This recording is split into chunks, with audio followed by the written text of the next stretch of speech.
Hello and welcome back to Byzantium and the Crusades. My name is Nick Holmes and this is episode 2 of the second age of the Crusaders, and the subject is the German Crusade of 1197. Have you ever heard of this? I'd be surprised if you had, not least because it's sandwiched between two of the most famous crusades, the third and fourth. The third crusade, of course, is well known mainly thanks to Hollywood because of the legend of Robin Hood, which took place while Richard the Lionheart was fighting Saladin and his evil brother John was usurping the throne back in England. And the Fourth Crusade is, of course, known to some extent because of the atrocities committed in the blood-curdling sack of Constantinople in 1204, which we'll cover quite soon. But the German Crusade of 1197 is almost unknown, I think, and it raises an interesting point because you don't hear that much about the Germans in the Crusades, and yet Germany was a major part of medieval Europe. Well, two reasons, I think, for that. The first is that it's true that the First Crusade was almost entirely composed of French and Normans, so much so that the Arabs and Turks nearly always called the Crusaders Franks, which was the early medieval name for the French. And indeed, a lot of historians also call the Crusaders Franks. So the Germans missed out on the original establishment of the Crusader states, as, by the way, of course, also did the English.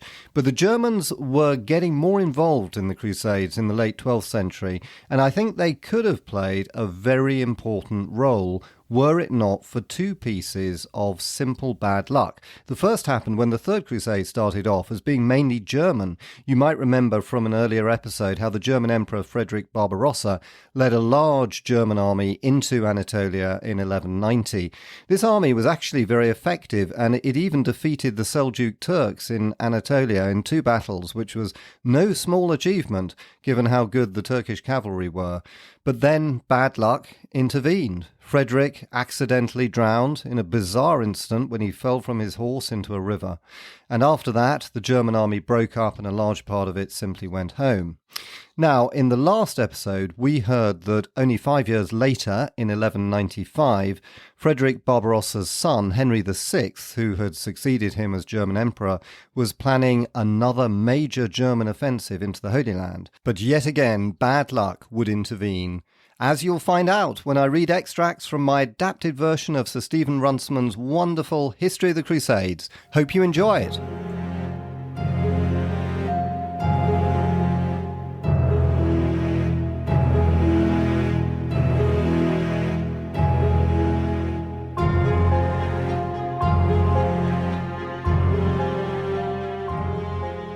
In the year 1195, the German Emperor Henry VI decided to launch a major new crusade.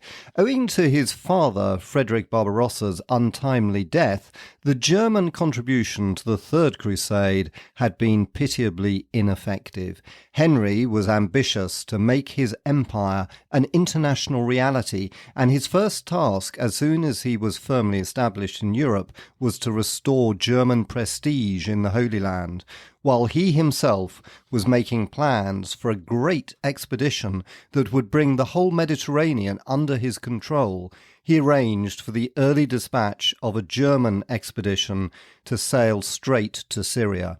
Archbishop Conrad of Mainz and Adolf, Count of Holstein, set out from Bari in Italy with a large company of German soldiers, derived mainly from the Rhineland and the Hohenstaufen duchies. The first contingents arrived at Acre in August.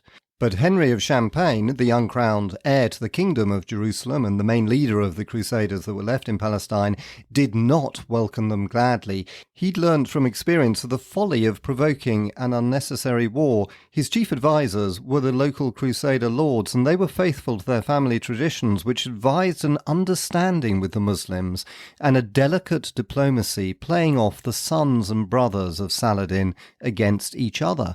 The policy had actually been very successful, and peace, which was so vital for the recovery of the Crusader kingdom, had been maintained, in spite of the provocation caused by a pirate emir based at Beirut called Usama, whom neither al-Adil at Damascus nor al-Aziz at Cairo could control.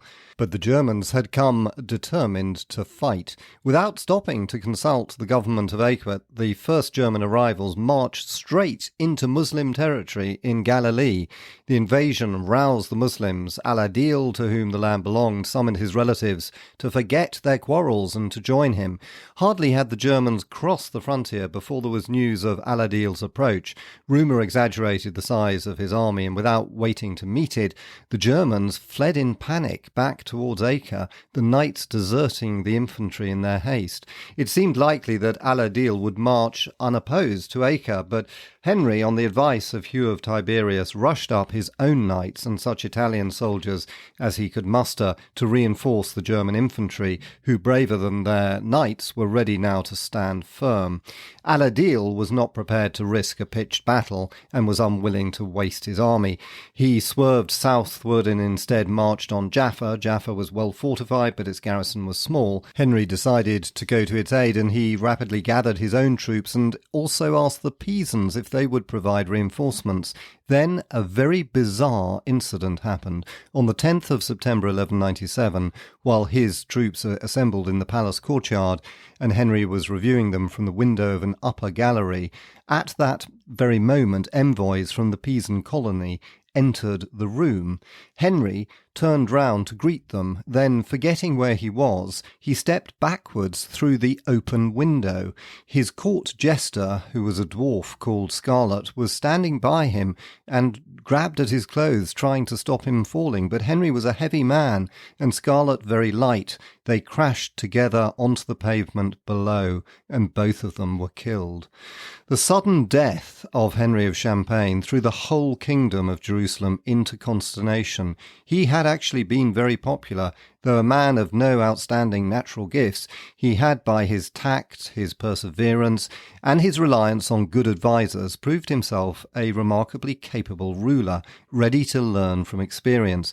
He'd also played a useful part in ensuring the continuance of the kingdom, but the barons couldn't afford to waste time on grief.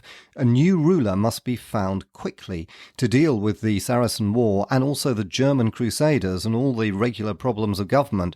Henry's widow, Princess Isabella, was too utterly distraught by her sudden bereavement to take charge, but she was the pivotal figure as heiress of the royal line. Of her children by Henry, she'd had two little girls, Alice and Philippa, both of whom survived. Her daughter by Conrad, Maria of Montferrat, known from her father's rank as La Marquise, was only 5 years old. It was clear that Isabella must remarry, but the barons, while acknowledging her position as heiress, considered it their business to choose her next husband. Unfortunately, they could not agree on a suitable candidate. Hugh of Tiberias and his friends proposed his brother Ralph. His family, the House of Falkenberg of Saint-Omer, was one of the most distinguished in the kingdom, but it was very poor. It had lost its lands in Galilee to the Muslims, and Ralph was also a younger son. It was widely felt that he lacked sufficient wealth and prestige. In particular, the military orders, the Templars and Hospitallers, opposed him. While the debate went on, news came that Jaffa had fallen to the Muslims without a struggle. The Duke of Brabant had set out to rescue it, but now he turned back to Acre and took charge of the government. A few days later, on the 20th of September, Conrad of Mainz and the German Crusader leaders arrived from Cyprus. Conrad, as a prelate of the Western Empire and confidant of the Emperor and friend as well of the new Pope Innocent III, was a man of immense authority and power. When he suggested that the throne of the Kingdom of Jerusalem should be offered to King Amalric of Cyprus, there was no opposition, except from the Patriarch Aymar the Monk, whose own clergy would not support him. However, it did seem an excellent choice. Amalric's first wife, Esquiva of Ibelin, had recently died. He was free to marry Isabella. His election pleased the Pope, to whom it seemed wise to combine the Latin East under one chief. But the Chancellor Conrad's motive was more subtle. Amalric owed his Cypriot crown to the Emperor Henry VI, whose vassal he had become. As King of Jerusalem, would he not therefore bring his new kingdom under the rule of the Germans? Amalric himself hesitated a little. It was not until January 1198 that he came to Acre. On his arrival, he was married to Princess Isabella, and a few days later, the Patriarch crowned them King and Queen of Jerusalem. The union of the crowns was not to be as complete as the Pope or the Germans had hoped. Amalric made it clear from the outset that the two kingdoms, Jerusalem and Cyprus, were to be administered separately, and that no Cypriot money was to be spent on the defence of the mainland. He himself was only a personal link between them. Cyprus was a hereditary kingdom, and his heir there was his son Hugh. In the Kingdom of Jerusalem, hereditary right was admitted by public sentiment, but the High Court preserved its claim to elect to the throne. There, Amalric owed his position to his wife. If he died, she might remarry, and the new husband be accepted as king, and her heir was her daughter Maria of Montferrat. Even if she bore Amalric a son, it was doubtful whether the child of a fourth marriage could claim precedence over a child of the second. But in fact, their only children were two daughters, Sibylla and Melisande.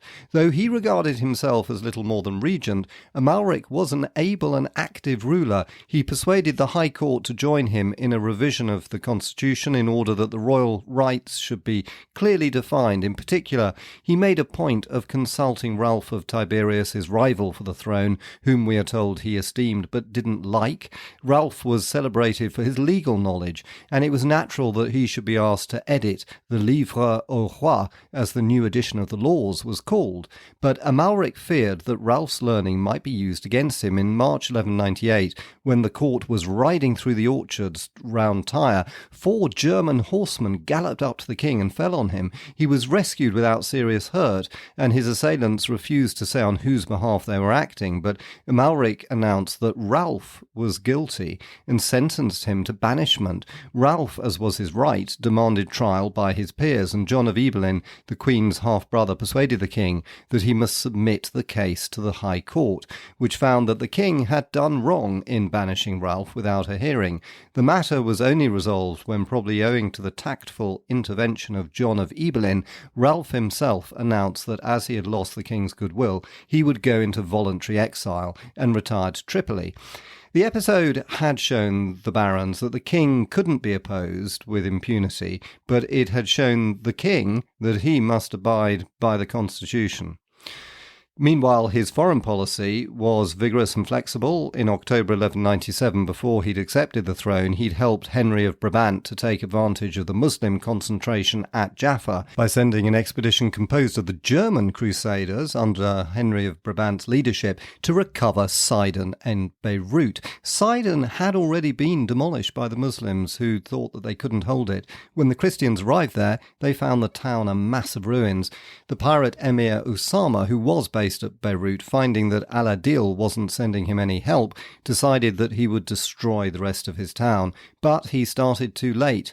When Henry of Brabant and the German troops came up, they found the walls dismantled so that they could easily enter them, but the bulk of the town was actually intact and soon repaired. Beirut was given as a fief to the Queen's half-brother John of Ibelin. With Jebail also restored to the Crusaders, the Kingdom of Jerusalem once again was linked with the county of Tripoli.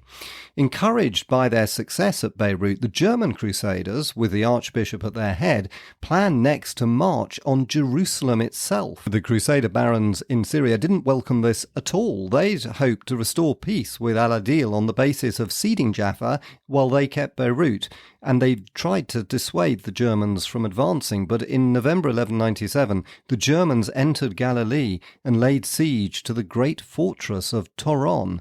So vigorous was their first assault that the Muslim garrison soon offered to abandon the castle, with 500 Christian prisoners lying in its dungeons, if the defenders could be assured of their lives and personal possessions. But the Archbishop Conrad insisted on an unconditional surrender, and the Crusader barons, eager to make friends with Al-Adil and fearing that a massacre might provoke a Muslim jihad, sent messengers to warn the Sultan that the Germans were not likely to take prisoners.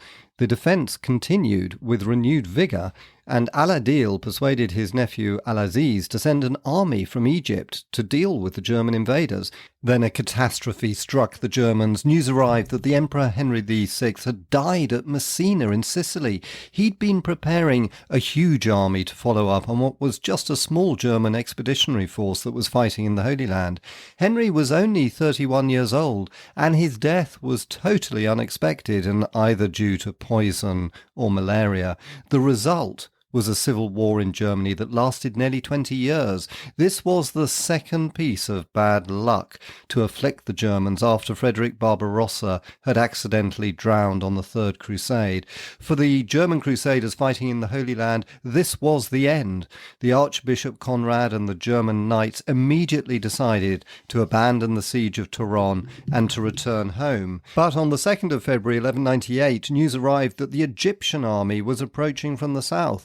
The German rank and file was ready to do battle when suddenly a rumour went around that the Chancellor and the great lords had fled. There was a general panic. The whole army never paused in its flight until it had reached the safety of Tyre. A few days later it began to embark on its return journey to Europe. The whole German crusade had been a fiasco and had done nothing to restore German prestige.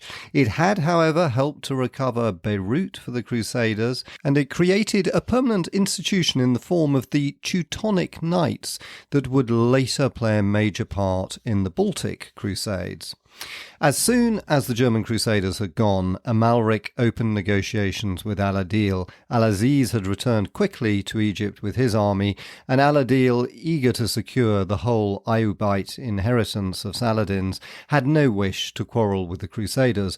On the 1st of July 1198, a treaty was signed, leaving him in possession of Jaffa and the Franks in possession of Jebail and Beirut, and dividing Sidon between them. It was to last for 5 years, and the settlement proved useful to Al-Adil, for it left him free on Al-Aziz's death in November to intervene in Egypt and annex the late Sultan's lands. His increased power made Amalric all the more determined to keep the peace with him, but it wasn't always easy to keep the peace. At the end of 1202, a Flemish squadron put in at Acre. It had sailed round past Gibraltar under the Castellan of Bruges, John of Nesle.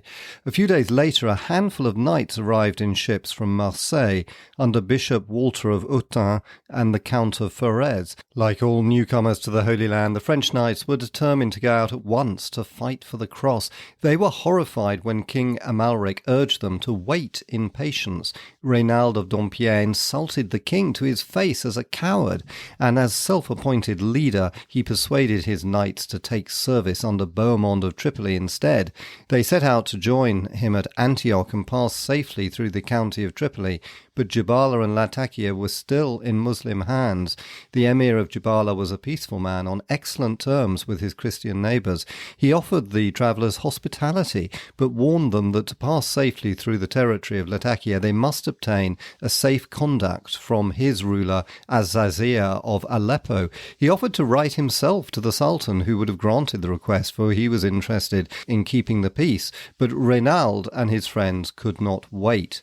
They pressed on past Latakia, whose emir, thinking to do his Muslim duty, lured them into an ambush and captured most of them and massacred the rest. Amalric himself allowed occasional raids against Muslims. When an emir established himself near Sidon and began to raid the Christian coasts and Al-Adil offered no redress, Amalric retaliated by sending out ships to intercept and capture a rich Egyptian convoy sailing to Latakia and leading a raid into Galilee. Al-Adil, although he marched to meet him, refused to give battle, nor did he react violently when the Christian fleet sailed to the Nile Delta and up the river past Rosetta to sack the little town of Fouaa. About the same time, the Hospitallers from Crac des Chevaliers carried out raids without any lasting success against Hama, the emirate of Al-Adil's great-nephew Al-Mansur. In September 1204, another peace treaty, this time to last for 6 years, was concluded between Amalric and Al-Adil. It seems that the initiative came from Amalric, but Al-Adil on his side was anxious to end the fighting. He may have been concerned by the Christian superiority in sea power, and he was certainly aware that his empire would gain by the resumption of settled trade along the Syrian coast. He was therefore not only ready to abandon Beirut and Sidon to Amalric, but also ceded Jaffa to him and Ramla. For Amalric, these terms were surprisingly good, but he wasn't able to enjoy his enhanced prestige for long, since on the 1st of April 1205, after a short illness, he died at Acre, aged little more than 50. Amalric II was not a great king, but like his predecessor Henry, he'd learnt from experience a political wisdom that was very valuable to this poor and precarious kingdom, for the kingdom of Jerusalem had become far more precarious than ever before due to an extraordinary event that had occurred the year before in 1204.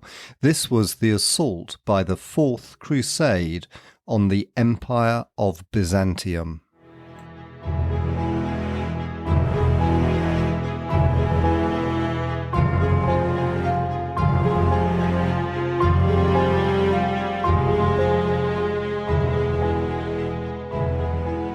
And that ends this episode. Hope you enjoyed it. And if you want to leave any ratings or reviews, especially on Apple Podcasts, you'd be doing me a really massive favour. Thank you so much. And in the next episode, we'll hear about the Fourth Crusade and its extraordinary and treacherous attack on the Byzantine Empire.